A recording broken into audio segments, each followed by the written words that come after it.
ये गठबंधन की जो बात चल रही थी, हालांकि अभी खुल के आप लोग तय बता नहीं रहे हैं कि भाई सीट शेयरिंग का जो फॉर्मूला है वो तय हो गया, बस कह रहे साथ मिलकर लड़ेंगे।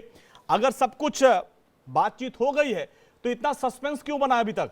अंजलि जी देखिए, गठबंधन की कुछ औपचारिकताएं होती हैं जी जी। और जब तक औपचारिकताएं पूरी नहीं हो जाती, जब तक ऑफिशियल स्टेटमेंट नहीं आ जाती, तब तक किसी भी पार्टी को, चाहे हम हो, आम आदमी पार्टी हो, चाहे वो गठबंधन का हमारा कोई भी अन्य साथी हो, उसको सीट शेयरिंग पे कुछ नहीं बोलना चाहिए और हम भी नहीं बोलेंगे। गठबंधन का धर्म ये कहता है, पहली बात तो ये जी। अब ये तो भारतीय जनता पार्टी वाले जाने कि उनके गठबंधन का धर्म क्या कहता है। क्या उनके गठबंधन का धर्म कहता है कि एकनाथ शिंदे को कितनी सीट देंगे और अजीत पवार को कितनी सीट देंगे महाराष्ट्र में? क्या वो क्लियर हैं बिहार में? ये भी सवाल पूछ लीजिएगा कि क्या वो क्लियर हैं बिहार में कि वो पशुपतिनाथ पारस को कितनी सीट देंगे और चिराग पासवान को कितनी सीट देंगे? ये भी सवाल पूछ लीजिएगा। उत्तर प्रदेश में वो राजभर जी को कितनी सीट देंगे, लोकदल के। लेकिन ईशान भाई देखिए, सवाल इसलिए है कि भाई आप सारे लोग इकट्ठा हुए मोदी को रोकने के लिए और उनको सत्ता से हटाने के लिए। कर्नाटक वाला वो तस्वीर अभी भी मुझे याद है, जब सारे लोग एक साथ आप लोग हाथ मिला के खड़े थे, दीदी छिटक गई, नीतीश कुमार छिटक गए, जयंत चौधरी छिटक गए। तो ये सवाल पूछते पूछते काफी देर हो गई ना, सवाल तो आपसे होगा। नहीं देखिए, कोई देर नहीं हुई है, पहली बात तो ये है। पहली बात ये है सबसे कि ये विचारधारा की लड़ाई है। विचारधारा की लड़ाई में हर उस पार्टी का स्वागत है जो भारतीय जनता पार्टी की कुनीतियों के विरोध में लड़ना चाहती है और कांग्रेस पार्टी के साथ विरोध में लड़ना चाहती है। तो जो डट के खड़े हुए हैं वो डट के खड़े हुए हैं, देश भी देख रहा है, पहली बात तो ये। हाँ। और ये जो चुनाव है ये केवल और केवल मुद्दों का चुनाव है। देखिए, चुनाव हमेशा मुद्दों पे लड़ा जाता है, ये नहीं देखा जाता कि कौन सी पार्टी किसके खिलाफ लड़ रही है, क्या है।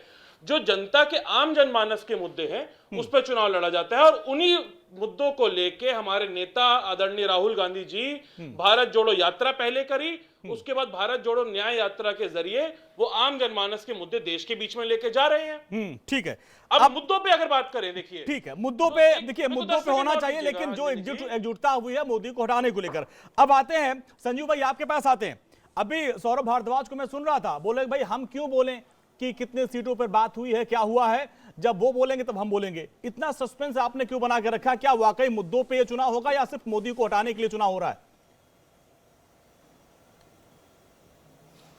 देखिए अंजनी जी, एक बात तो तय है कि देश पूरी तरीके से 10 साल के हिसाब लेने के लिए तैयार बैठा है।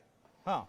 नरेंद्र मोदी जी को 10 साल पहले जब देश की जनता ने चुना था और 2019 में दोबारा उनको मौका दिया था तो बड़ी भारी उम्मीद के तौर पे दिया था, लेकिन पूरी तरीके से वो फेल हुए हैं।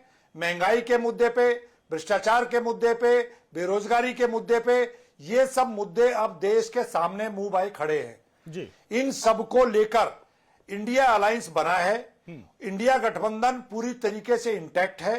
जो लोग ईडी और सीबीआई से डरते थे वो इंडिया गठबंधन से बाहर जा चुके हैं। आज पूरी छाती तान के वो लोग खड़े हैं जो ईडी और सीबीआई से किसी भी कीमत पे, जो भारतीय जनता पार्टी की एजेंसी बनके और भ्रष्टाचार की वो लड़ाई कि वो सारे भ्रष्टाचारी जो कि कांग्रेस और दूसरी पार्टियों में खुद भारतीय जनता पार्टी आरोप लगाती थी, उन सबको वो तोड़ के अपनी पार्टी में ले जाके किसी को उप मुख्यमंत्री, किसी को राज्यसभा मेंबर बना दिया है जी। अब पूरी तरीके से देश मुद्दों पे के ऊपर इंडिया अलायंस के साथ खड़ा है और इंडिया अलायंस में जहां तक आम आदमी पार्टी का सवाल है, अरविंद केजरीवाल जी का सवाल है, हाँ। आप बिल्कुल निश्चिंत रहिए, आधिकारिक रूप पे तौर पे बहुत जल्दी घोषणा होने वाली है। ये माना जाए कि दल मिल गए हैं, दिल कब मिलेंगे? कहीं ना कहीं सभी फाइनल राउंड्स में पंजाब में पेच फंसा हुआ है, दल तो आप लोग मिल रहे हैं, दिल मिल रहे हैं कि नहीं?